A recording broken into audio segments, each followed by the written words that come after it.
وہ گناہ جس کی وجہ سے اللہ تعالیٰ ہواؤں کو پاگل، زمینوں کو بے وفا اور سمندروں کو سرکش بنا دیتے ہیں۔ حضرت علی رضی اللہ تعالیٰ عنہ سے مروی ہے کہ رسول اللہ صلی اللہ علیہ وسلم نے ارشاد فرمایا، میری امت 15 قسم کی برائیوں کا ارتکاب کرے گی تو امت پر بلائیں اور مصیبتیں آ پڑیں گی۔ کسی نے پوچھا، یا رسول اللہ صلی اللہ علیہ وسلم، وہ کیا کیا برائیاں ہیں؟ آپ صلی اللہ علیہ وسلم نے فرمایا،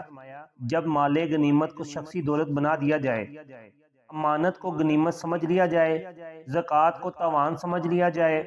علم دین کو دنیا طلبی کے لیے سیکھا جائے،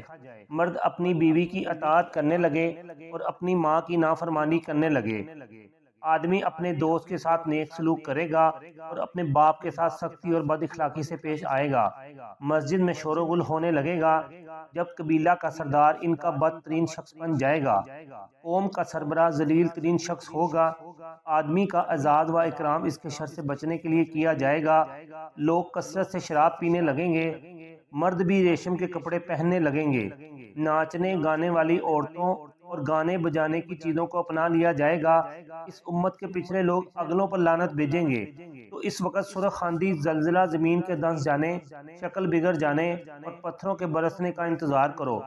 اور ان نشانیوں کا انتظار کرو جو یکے بعد دیگرے اس طرح آئیں گی جیسے کسی ہار کی لڑی ٹوٹ جانے سے اس کے دانے یکے بعد دیگرے بکھرتے چلے جاتے ہیں۔ اللہ تعالیٰ عمل کی توفیق عطا فرمائے۔ لائک اور شیئر کر دیں، چینل کو سبسکرائب اور فالو کر دیں۔